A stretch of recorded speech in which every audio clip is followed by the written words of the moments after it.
Wide Web. Welcome back to HWWS Web TV's Hanging with Web show. I'm GW Pomichter, and we're so glad you're here. We want you to come back. So hit subscribe, smash the bell, come back. We've got artists, authors, filmmakers, musicians, creative minds of all kinds. Right now, we are hanging out with Hanging with Web show alumnus, author, and good friend DL Haviland. Among other things, he is the author of Escaping Skeletons. But we've got, DL's got a lot of work out there, and it's been a while since we had him in the chair. I think it's been about a year. Just about a year. That's right. So we're going to catch up, and you get to hang out with us while we do it. So just buckle up, because DL's a lot of fun. DL, what do we got here? Escaping Skeletons. Escaping Skeletons, and it's one of my historical novels. Mm-hmm. And it's based on one of the things that a lot of people think they know a lot about and actually don't know the whole story. You have a lot of fun with those stories. Don't I? You really do. You have a lot of fun taking things that are, they're kind of obscure historical facts that we know this tiny piece of, and you just explode it all over the place and take it in a different direction. Yeah, I love it. It's great. So, all right. So where are we going with this one? Well, back at the end of the war in 1945, there was a real struggle to try to smuggle out the Nazi scientists, the Wernher von Braun's, the people that worked with the Manhattan Project. Operation Paperclip. Operation Paperclip, and that's what this is about. But it's about the parts that are the less known part. This is the part where a lot of those Nazi operatives ended up escaping with the scientists and actually ended up in parts of South America, primarily in Argentina and in Paraguay. Wow. And the reason why was there was a lot of pro-Nazi sentiment. The Perones were big Nazi supporters. Mm-hmm. In fact, one of the people who provided a lot of the intelligence and helped a lot of these Nazi scientists escape was a fellow by the name of Otto Skorensky. And Otto was the guy that had the flight that went in and was called the Eagle Flight, mm-hmm. that extracted Mussolini after he had been forced to abdicate and was smuggled out of Italy and put back in power by Hitler in late 1943 when the Allies invaded mm-hmm. Italy. Well, he ended up being Eva Perón's bodyguard after the war. Wow, yeah, there are so many connections between South America, the South American continent, particularly, as you say, Argentina, Brazil, and Nazi Germany, and so much so I know that the people remember early exposure to that idea came in the late 1970s with books like Boys from Brazil, and again, fictional novels dealing with factual people. Yeah, it's amazing how many Nazis escaped. It's estimated that roughly 6,000 actually made the journey and eventually ended up in South America. You would be surprised if you knew some of the major names that ended up in Washington, D.C. Yes, I probably would. But I don't know how I would probably be shocked more than surprised. Yes. Because, especially now, because in modern days, we're learning a lot more about that transition, people who ended up in the United States. Wernher von Braun was the most famous, I think, paperclipper because he went on to have a very public life. But the lesser-known paperclippers were very prominent in American society, and somebody like von Braun is arguable as to whether he was a dedicated Nazi or not, or what, because again, he was dedicated to the science. He'd mm-hmm. wear whatever pin you gave him, as long as you gave him money to go with it and the ability to build a rocket. But that had an undertone to it, though, because you didn't know where he really stood as a person.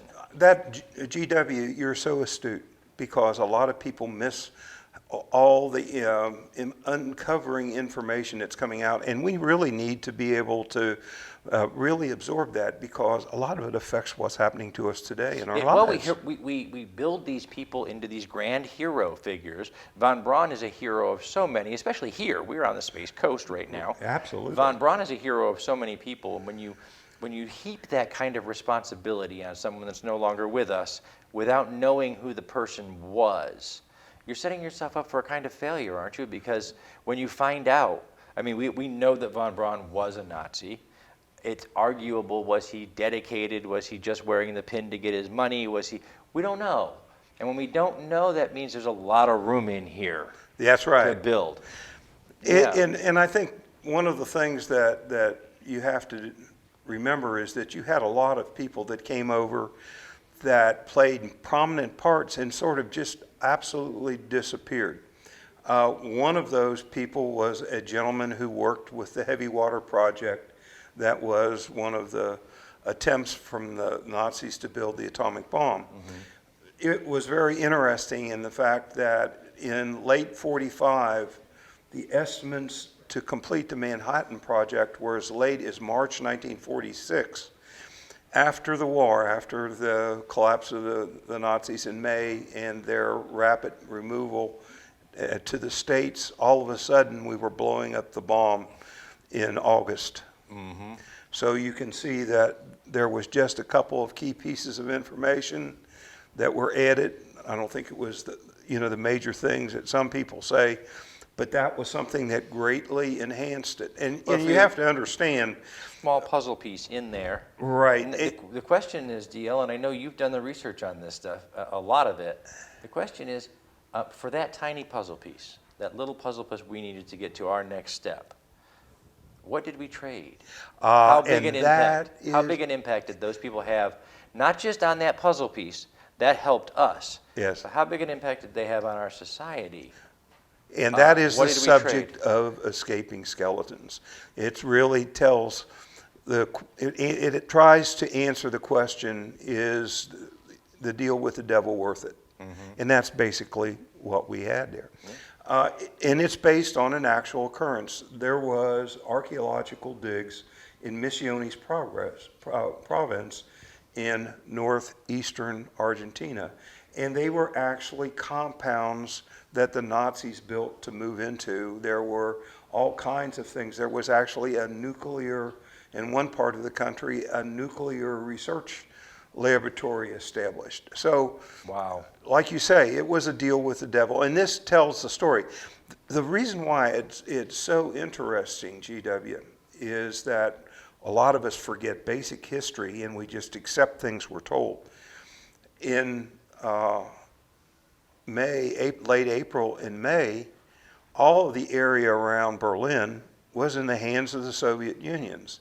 And these scientists, these hundreds of scientists, particularly there was 104 that were the prominent ones that they wanted to get out, were right close to Hitler in that area. And there had to be, you put yourself in the position of the U.S. where the OSS is trying to get these out of a hostile environment. The Soviets, by this time, it was really a hostile environment. So what ended up? And they were cherry picking the people they wanted. They were trying to get the ones that they wanted. But there was a guy by the name of Wild Bill Donovan, and Donovan was the head of the OSS. He was the guy who spirited them out. And he worked with two key people that just mysteriously disappeared. One reappeared, and the other one, I really can't say where he is.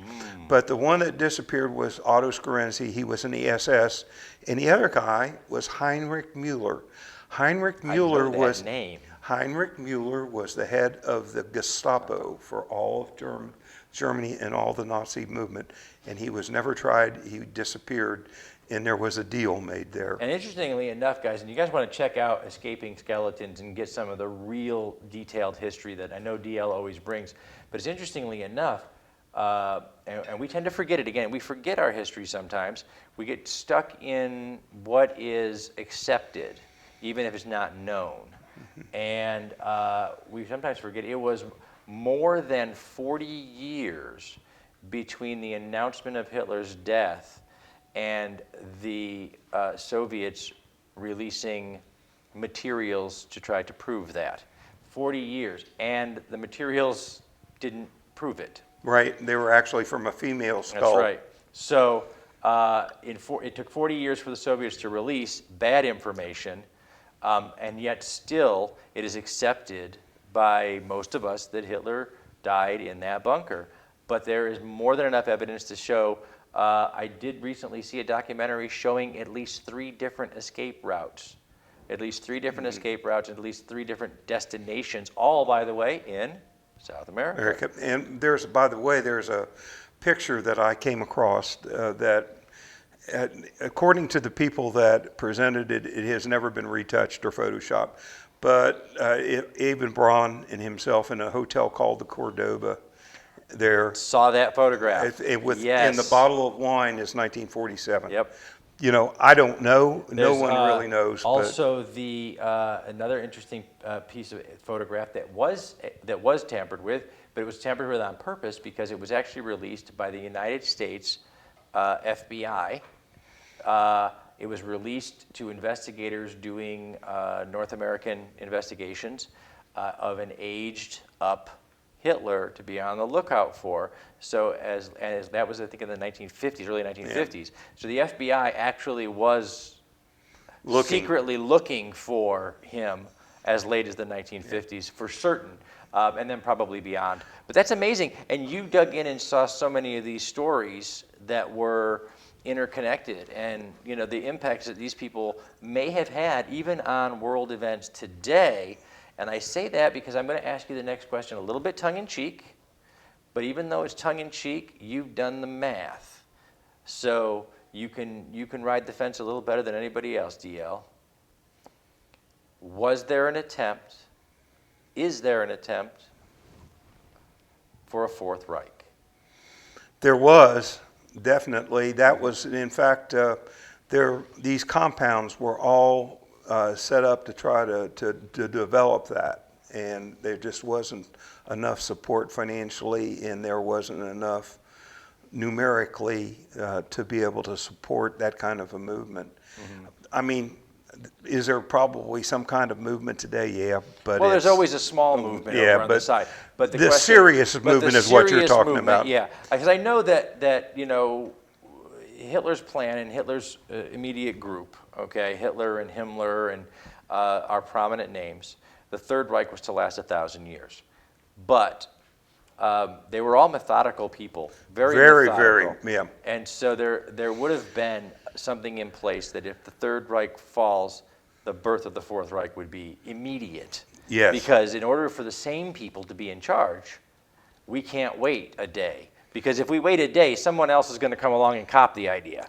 One of the things that's really interesting is how I came across this story originally, GW.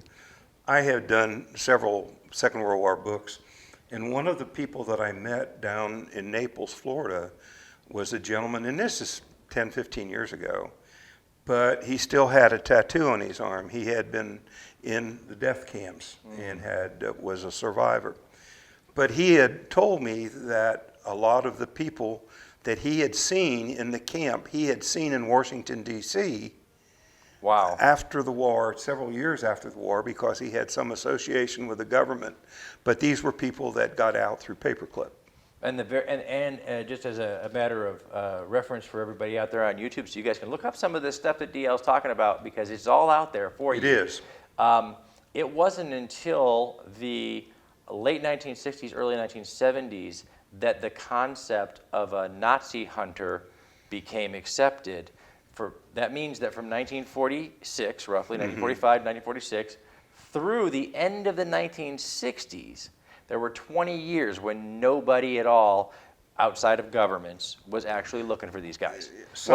It wasn't until, what, 1970s when the Nazi hunters became... Simon Wiesenthal and his groups, yeah, they really the 70s, the late 70s, 80s was the heyday of that. If you remember Yeah. the Well, they were the announcing trial in Israel. every and- time they yeah. found one, they would announce it in the papers and things. But that didn't come until 30 years. Yeah. So there was 20 to 30 years of just free time for these guys to embed themselves around the globe. That's exactly right. So these stories are coming out. It's amazing.